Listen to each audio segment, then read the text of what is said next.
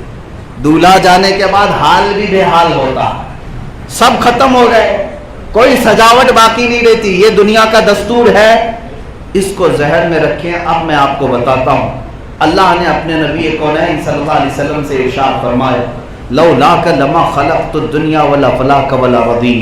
اے رسول، اگر آپ کو پیدا کرنا نہ ہوتا تو نہ میں زمین کو بناتا، نہ آسمان کو بناتا، نہ دنیا کو بناتا۔ اے رسول، جو کچھ بھی یہاں بنایا گیا وہ کس کے لیے بنایا گیا؟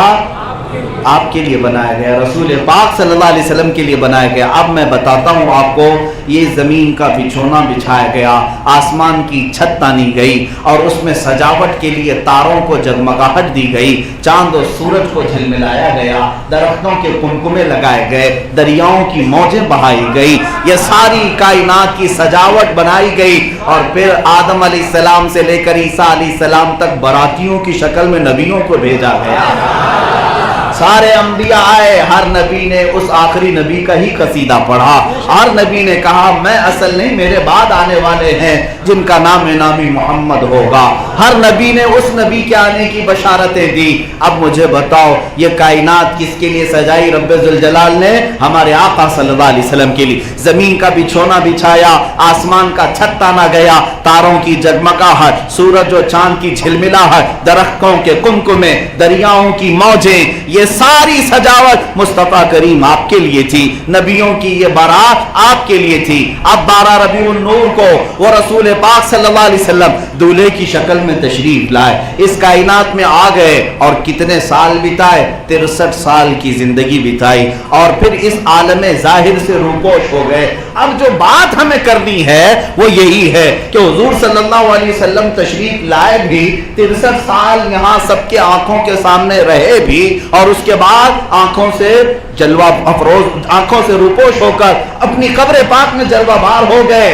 لیکن اب سوال جو ہے ہمارا یہ ہے کہ ہم نے دنیا میں تو دیکھا دولہے کے جانے کے بعد سجاوٹ نکال دی جاتی ہے، دولہے کے جانے کے بعد محفل میں سے لائٹنگ بھی ختم ہوتی ہے، پھول بھی نکال لیے جاتے ہیں، کرسی بھی ہٹا دی جاتی ہے، سب ختم کر دیا جاتا ہے۔ لیکن میں پوچھتا ہوں، اگر محمد مصطفیٰ صلی اللہ علیہ وسلم دنیا سے چلے گئے تو ان کے لیے یہ جو چیزیں سجائی گئی تھی، چاند ابھی کیوں چمک رہا ہے، سورج ابھی کیوں جھلملا رہا ہے، تارے ابھی کیوں جگمگا رہے ہیں، یہ درخت ابھی کیوں باقی ہیں، یہ سمندر کی لہریں ابھی کیوں باقی ہیں، یہ زمین کا بچھونا ابھی کیوں بچھایا گیا، آسمان کا چھت ابھی تک کیوں تانا گیا؟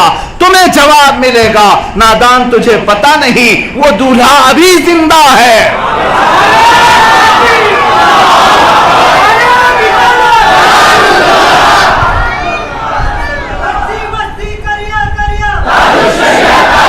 تم جس کے متعلق یہ بات کر رہے ہو وہ دلہے عام ہوتے ہیں جن کے جانے کے بعد سجاوٹ نکال لی جاتی ہے، لیکن محمد مصطفیٰ صلی اللہ تعالیٰ علیہ وسلم کی ذات پاک ایسی ہے کہ ان کے آنے کے لیے یہ سب سجایا گیا اور وہ اپنی قبر میں ہیں تب بھی یہ چیزیں باقی رکھی گئی، اس لیے کہ قبر میں وہ فطرت کے تقاضوں کے اعتبار سے رب ذوالجلال کے وعدوں کے مطابق موت کی چادر کو تو انہوں نے اوڑھ لیا، لیکن ہمارا عقیدہ یہ ہے تو زندہ ہے واللہ، تو زندہ ہے واللہ، میری چشم عالم سے چھپ جانے والے، چمک تجھ سے پاتے ہیں سب پانے والے، میرا دل بھی چمکا دے چمکانے والے۔ اور ایک بات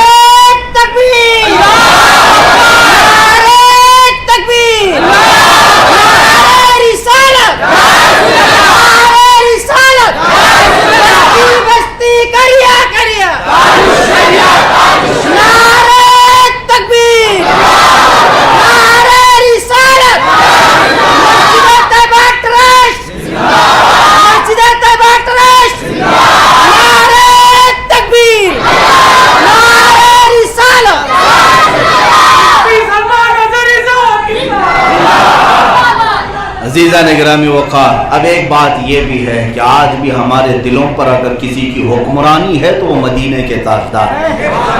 ہم نے بادشاہ اگر کسی کو مانا ہے تو اپنے رسول اللہ کو مانا ہے، ہمارا لیڈر، ہمارا قائد قدوتنا محمد الرسول اللہ، ہمارے آقا صلی اللہ تعالیٰ علیہ وسلم ہمارے مولا بھی ہیں، ہمارے داتا بھی ہیں، وہی سب کچھ ہے۔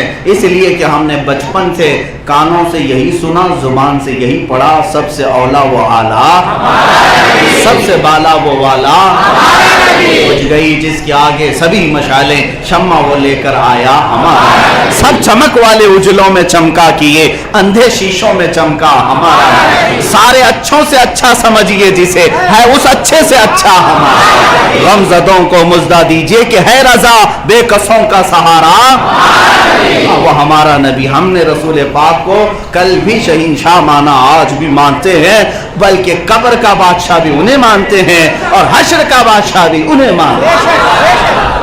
حشر کے دن بھی رسول پاک صلی اللہ تعالیٰ علیہ وسلم کی شان دیکھی جانی ہے۔ عزیزان گرامی، اس کو بھی میں ایک بات مسئلے سے حل کر دوں، بعض لوگوں نے یہ بات چھیڑی ہے، تو آپ کو ایک بات میں بتاؤں، جب رسول پاک صلی اللہ تعالیٰ علیہ وسلم کی سلطنت اور شہنشاہیت کو ہم اس انداز سے بھی ثابت کرتے ہیں کہ بادشاہوں کا نظام آپ نے دیکھا ہوگا، بادشاہ جب کرسی پر بیٹھتا ہے تو اس کے اگل بغل وزیر ہوا کرتے ہیں، ہوتے ہیں وزیر بیٹھتے ہیں۔ پہلے زمانے کا یہ اصول تھا کہ وزیر اگر بادشاہ کے بغل میں بیٹھے ہیں تو اس کا مطلب ہے کہ بادشاہ ابھی رعایا کی حاجتیں سننے کے لیے بیٹھا ہے، بادشاہ ابھی رعایا کی حاجتیں سننے کے لیے بیٹھا۔ اگر وزیر اٹھ گئے، وزیر چلے گئے، تو اس کا مطلب ہے کہ بادشاہ اب اکیلا آرام کرنا چاہتا ہے، اب رعایا قریب نہیں جائے گی، رعایا قریب نہیں جائے گی۔ یہ پرانے زمانے کا دستور ہوا کرتا کہ بادشاہ کا تخت جب بچھا جاتا اور کرسی شہنشاہیت کی لگائی جاتی تو اس کے اگل بغل وزیر ہوتے، اور وزیروں کا ہونا اس بات کی علامت ہوتی کہ بادشاہ اپنی بادشاہت پر قائم ہے اور رعایا کی سننے کے لیے تیار ہے۔ اب سنو میرے عزیزو، رسول پاک جب تک ظاہری حیات میں تھے، ہر امیر اور غریب اپنی حاجتیں لے کر رسول اللہ کے پاس حاضر ہوتا نہیں ہوتا، صحابہ ہیں اس میں۔ ایک صحابیہ اپنے بچے کو لے کر آئی، گونگا ہے میرا بیٹا، 8 سال 9 سال کا ہو گیا، اب تک بولتا نہیں، حضور کے پاس لے آئی، کہا حضور اس کا کچھ کر دے، کوئی دوا کھلائی، کوئی دعا دی، کچھ نہیں۔ حضور پاک نے اس کو کہا بچے کو سامنے کر، بچہ سامنے آیا، میرے آقا نے صرف اتنا فرمایا من انا، میں کون ہوں، بچہ بول پڑا اشہد انک محمد رسول اللہ، قوت گویائی ملی۔ اتنا ہی نہیں، ایک صحابی نابینا تھے، وہ آئے حضور کی بارگاہ میں، کہا آنے جانے میں بڑی دقت ہوتی ہے یا رسول اللہ آپ کچھ فرما دیں۔ میرے آقا نے فرمایا مسجد میں جاؤ، 2 رکعت پڑھو اور میرے نام سے اللہ کی بارگاہ میں مانگو۔ یہ دعا ترمذی شریف میں موجود ہے، رسول پاک کے وسیلے سے اس صحابی نے اللہ سے مانگی، وہ مسجد کے دروازے سے نکلنے سے پہلے آنکھوں میں ان کے اجالا ہو چکا تھا، آنکھوں میں نور آ چکا تھا۔ صحابہ اپنی حاجتیں لے کر کس کے پاس جاتے؟ رسول پاک کے پاس جاتے۔ گناہ ہو جائے تو حضور کے پاس جائیں، بیماری ہو تو حضور کے پاس جائیں۔ یہی تو عقیدہ بریلی کے تاجدار نے ہمیں دیا تھا، آنکھ عطا کیجئے اس میں ضیا دیجئے، جلوہ قریب آ گیا تم پہ کرو، شافی و نافی ہو تم، وافی و کافی ہو تم، درد کو کر دو دوا۔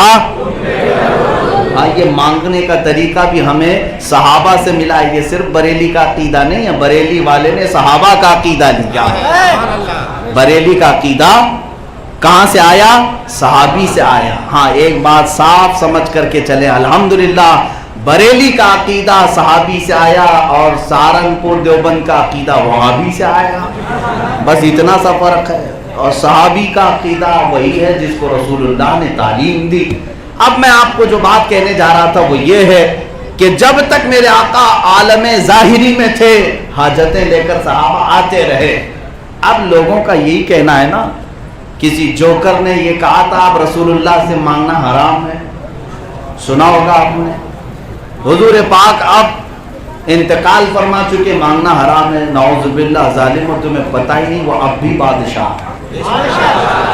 اس وقت صحابہ مانگتے تھے، ظاہر سی بات ہے وہ بادشاہ تھے۔ جو میں بات کہہ رہا تھا وہ کیا ہے، وزیر بغل میں بیٹھتے ہیں تو یہ اس بات کی علامت ہوتی ہے کہ بادشاہ ابھی بھی رعایا کی حاجتیں سننے کے لیے بیٹھا ہے۔ اب سنو، میرے آقا فرماتے ہیں اللہ نے مجھے 4 وزیر دیے، 2 آسمان میں اور 2 زمین میں۔ آسمان کے وزیروں کا نام جبرائیل اور میکائیل ہے، اور زمین کے وزیروں کا نام ابو بکر اور عمر ہے۔ زمین کے وزیروں کا نام ابو بکر اور عمر ہے۔ میرے آقا صلی اللہ علیہ وسلم کے روضہ پاک کے پاس جانے والا ہر سنی جانتا ہے میرے آقا کی قبر پاک ہے، اور آپ کے پہلو میں کون آرام کر رہا ہے؟ آپ کے پہلو میں ابو بکر صدیق اور حضرت عمر آرام فرما رہے ہیں۔ حضور نے فرمایا دنیا میں یہ دونوں میرے وزیر ہیں۔ وزیر آج بھی پہلو میں بیٹھے اس بات کی علامت ہے کہ بادشاہ اب بھی رعایا کی عادت ہے۔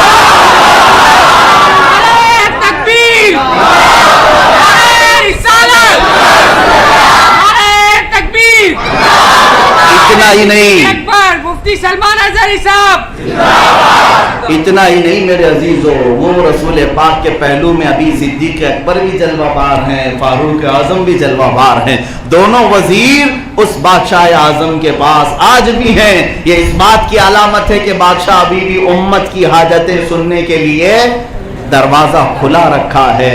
اور حضور پاک فرماتے ہیں قیامت کے دن جب سور پھونکا جائے گا، جب سور پھونکا جائے گا، محشر کا میدان جو قائم ہونے والا ہے اس کے بارے میں حضور فرماتے ہیں جو سب سے پہلے محشر کے میدان میں اپنی قبر سے اٹھیں گے کون؟ حضور فرماتے ہیں سب سے پہلے میں اٹھوں گا، اور اس کے بعد ابو بکر اور پھر عمر اٹھیں گے۔ حضور فرماتے ہیں میں میدان محشر میں بھی اس حال میں آؤں گا کہ میرا ایک ہاتھ ابو بکر کے کندھے پر ہوگا، دوسرا عمر کے کندھے پر ہوگا۔ یا رسول اللہ، محشر کے دن بھی دونوں وزیر پہلو میں ہیں۔ پتہ یہ چلا کہ وہاں پر بھی چلے گی تو صرف مصطفیٰ کی چلے گی۔ اعلیٰ حضرت نے یہی تو فرمایا ہے خلیل و نجی مسیح و صفی سبھی سے کہیں نہ بنی۔ یہی فرماتے ہیں اعلیٰ حضرت خلیل و نجی مسیح و صفی سبھی سے کہیں نہ بنی، یہ بے خبری کی خلق پھری کہاں سے کہاں تمہارے۔ یا رسول اللہ، یہ بے خبری کی خلق پھری کہاں سے کہاں تمہارے لیے، اور محشر کا میدان بھی اسی لیے قائم کیا گیا ہے۔ فقط اتنا سبب ہے انعقاد بزم محشر کا کہ ان کی شان محبوبی دکھائی جانے والی ہے۔ عزیزان گرامی وقار، اب میرے آقا صلی اللہ علیہ وسلم کو جو مردہ کہے معاذ اللہ، وہ ازلی مردہ ہے۔ اس کا دل مردہ، اس کی آنکھیں مردہ، اس کی عقل مردہ۔ جس نے رسول پاک صلی اللہ تعالیٰ علیہ وسلم کے لیے ایسا لفظ استعمال کیا، مولا تعالیٰ اس کی ہدایت اور اس کے ایمان کو ختم فرما چکا ہے، اس کے قلب پر مہر لگ چکی ہے۔ لیکن اے سنی مسلمانوں، اپنے نبی رحمت صلی اللہ تعالیٰ علیہ وسلم کے عاشقوں کا حال تو یہ ہے۔ ابو ایوب انصاری جو رسول پاک کے میزبان ہیں، حضور کی وفات کے 60 سال کے بعد حضور کی قبر انور کے پاس جا کر بیٹھتے۔ مروان بن حکم جو اس زمانے کا گورنر تھا، وہ پیچھے سے آیا، دیکھا نہیں، جانتا نہیں تھا کون بیٹھے ہیں، اٹھایا کہ یہاں کیا کر رہے ہو؟ ابو ایوب انصاری صحابی کا عقیدہ سنیں، کہتے ہیں لم آتی بحجر بل آتی الی رسول اللہ، میں کسی پتھر کے پاس نہیں آیا، میں اللہ کے رسول کے پاس آیا۔ صحابہ کا بھی یہی عقیدہ تھا کہ قبر میں جانے کے بعد بھی وہ اللہ کے رسول ہی ہیں، وہ اللہ کے رسول ہیں۔ میرے عزیزو، اسی لیے تو آج بھی ہمارے کلمے میں یہی ہے لا الہ الا اللہ محمد رسول اللہ۔ لا الہ الا اللہ کا مطلب کیا ہے؟ اللہ کے سوا کوئی معبود نہیں۔ محمد رسول اللہ، اس کا معنی کیا ہے؟ محمد اللہ کے رسول ہیں کہ تھے؟ اللہ اکبر۔ اللہ نے اتنی عقل تو مسلمانوں کو دی، گرامر عربی کے نہیں جانتے پھر بھی کہتے ہیں محمد اللہ کے رسول۔ تو ان ظالموں کو کیوں نہیں سمجھاتے جو کہتے مر کر مٹی میں مل گئے؟ معاذ اللہ، ہم کلمے میں بھی کہتے محمد اللہ کے رسول ہیں، محمد اللہ کے رسول ہیں۔ اس کا مطلب ہے کہ آج بھی میرے آقا صلی اللہ علیہ وسلم رسول ہیں، کل بھی تھے اور قیامت تک رہیں گے۔ حضور پاک صلی اللہ تعالیٰ علیہ وسلم عالم برزخ میں آج بھی باحیات ہیں۔ اب آئیے جو بات شان مصطفیٰ صلی اللہ تعالیٰ علیہ وسلم کے متعلق ہے، وہ چند باتیں میں آپ کے سامنے عرض کروں۔ رسول پاک کے مقام کو ہم غریب اور ہم غلام کیا بیان کریں، در حقیقت ہم اپنی شان ہی بلند کرتے ہیں۔ جو بھی رسول پاک کی بات کرے گا اس کی عزت بڑھ جائے گی، اتنی بات یاد رکھنا، جو نبی کی بات کرے گا اس کی بات بڑھ جائے گی۔ پوری کائنات میں صحابہ اکرام رضوان اللہ تعالیٰ علیہ مجمعین یہی تو کہتے تھے، جب تک بکے نہ تھے تو کوئی پوچھتا نہ تھا۔ یا رسول اللہ تم نے خرید کر ہمیں انمول کر دیا، آپ بھی کر کر کے دیکھو حضور پاک کی تعریف و توصیف، جب میرے مصطفیٰ کی عظمت بیان کرو گے قوم تمہیں اپنے سر پر بٹھائے گی۔ یہ اللہ تبارک و تعالیٰ کا دستور ہے، جو نبی کی عزت کرے گا اللہ پوری کائنات سے اس کی عزت کروائے گا، اس کی عزت کروائے گا۔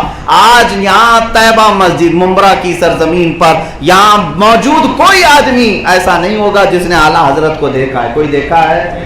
نہیں دیکھا، لیکن نعرہ لگتا ہے عشق محبت عشق محبت۔ میں پوچھتا ہوں کیوں میاں تمہارے خاندان کے تھے، کیا تمہارا کوئی رشتہ ہے؟ ننیالی ددیالی رشتہ ہے؟ کچھ نہیں۔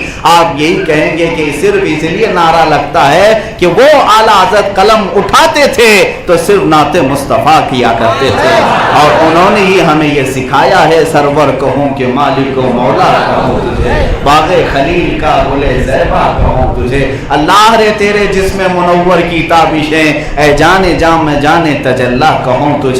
جب ان کے زمانے میں ظالم یہ کہہ رہے تھے پیٹ پیچھے کا علم نہیں ہے، دیوار پیچھے کا علم نہیں ہے، اور گدھے کے خیال کے آنے سے بدتر کہا جا رہا تھا معاذ اللہ رب العالمین، ایسے زمانے میں اعلیٰ حضرت فاضل بریلوی نے قلم اٹھا کر کے کہا، کیا کہا؟ تیرے تو وصف عیب تناہی سے ہیں بری، حیران ہوں میرے شاہ میں کیا کیا کہوں تجھے، لیکن رضا نے ختم سخن اس پہ کر دیا، خالق کا بندہ خلق کا آقا کہوں تجھے۔ دنیا چاہے کچھ بھی کہے، بریلی کے امام نے جو ایک عشق ہمیں دیا ہے وہ عشق کو فالو کرو، دیکھنا تمہارے دل حضور سے کتنا قریب ہو جاتے ہیں۔ میرے عزیزوں، آج جو ہماری زبانوں میں بولنے کی سلاست آئی ہے یہ صرف اعلیٰ حضرت رضی اللہ تعالیٰ عنہ کی تعلیمات کی دین ہے۔ عزیزان گرامی، میں بات کس بات کی کر رہا تھا؟ جو رسول اللہ کی بات کرے گا رب تبارک و تعالیٰ اس کا بھی نام کبھی مرنے نہیں دیتا، اس کا بھی نشان مٹنے نہیں دیتا، بے نشانوں کا نشان مٹتا نہیں، مٹتے مٹتے نام ہو ہی جائے گا۔ عزیزان گرامی، رسول پاک صلی اللہ تعالیٰ علیہ وسلم کی عزت کرنے والے، تعریف کرنے والے ایک دو نہیں، ہزاروں کی تعداد میں آپ کو بتاؤں کہ نام اب بھی ہمارے درمیان زندہ ہے۔ مولائی صلی وسلم دائما ابدا علی حبیبک خیر الخلق کلہم، یہ قصیدہ برہ پڑھتے ہیں کہ نہیں پڑھتے؟ 700 سال ہو گیا جس نے یہ قصیدہ لکھا تھا وہ امام شرف الدین بوصیری، حضور کی محبت میں ڈوب کر کے لکھا تھا، غموں کے آنسو بہا کر کے لکھا تھا، حضور کو تنہائی میں یاد کر کے لکھا تھا، اور اللہ کو اتنا پسند آیا، میرے رسول کو اتنا پسند آیا کہ ان کے زمانے میں اپنی چادر سے بھی انہیں نوازا، ان کی فالج کی بیماری کو بھی دور کیا۔ اتنا ہی نہیں، آج بھی میں نے دیکھا ہے مدینہ طیبہ میں روضہ رسول پر جب حاضری ہوئی، میری آنکھوں سے دیکھی ہوئی بات عرض کرتا ہوں، حضور کے حجرے میں جو جالیاں ہیں، داخل ہونے کا جو دروازہ ہے، اس دروازے کی کڑی پر آج بھی امام بوصیری کا شعر لکھا ہوا ہے، هو الحبیب الذی ترجا شفاعته لکل حول من الاحوال مقتحم۔ کتنے 100 سال ہو گئے لیکن رسول اللہ نے اپنے قدموں میں ان کو قبول فرمایا ہے۔ جو نبی کی شان بیان کرے گا وہ کبھی مٹتا نہیں، مٹتے مٹتے نام۔ ہاں، اسی لیے میں یہ بار بار کہتا ہوں، جو لوگ ڈرتے ہیں اور ڈراتے ہیں کہ مولانا مار دیے جاؤ گے، جیل میں بند کر دیے جاؤ گے، آپ کے اوپر کیس ٹھوک دیے جائیں گے، آپ کو پھانسی چڑھا دی جائے گی، سب کر لیا جائے، کوئی فرق نہیں پڑتا، ہمیں اتنا پتا ہے کہ تم سب مل کر مار تو سکتے ہو، مردہ کبھی نہیں کر سکتے۔ مار تو سکتے ہیں، مردہ نہیں کر سکتے، اس لیے کہ جو رسول اللہ صلی اللہ تعالیٰ علیہ وسلم کی عزت کی بات کرے گا، ہم نے دیکھا ہے تاریخ میں مراد آباد شہر کے ایک عالم دین کفایت علی کافی کو انگریزوں نے گرفتار کر کے پھانسی پر چڑھایا تھا۔ جانتے ہیں وہ اس عاشق رسول کی زبان میں اتنی تاثیر تھی کہ جب وہ بولتے تھے، انٹرنیٹ کا زمانہ نہیں ہے، موبائل کا زمانہ نہیں، انگریزوں کے زمانے میں جب وہ بولتے تھے ہزاروں کا مجمع ان کی طرف آ جاتا اور ان کی بات پر لبیک کہہ کر کھڑے ہوتے، اور انگریزوں کو سب سے زیادہ تکلیف علماء سے ہی تھی۔ آج بھی ان کی اولاد کو علماء سے ہی تکلیف ہے، آج بھی عالم دین کی زبان کو بند کرو، نیتاؤں کو کھلی چھوٹ دے دو، کچھ بھی بکتے رہیں، کیا بول رہے ہیں پتہ بھی نہ چلے، لیکن عالم دین اگر بولے تو بھڑکاؤ بھاشن کرنے والا ہے، اس کو پکڑو اور اس کو اندر کرو، کیونکہ انہیں پتہ ہے اگر دل بدلتے ہیں تو اللہ نے علماء کی زبان میں وہ طاقت رکھی۔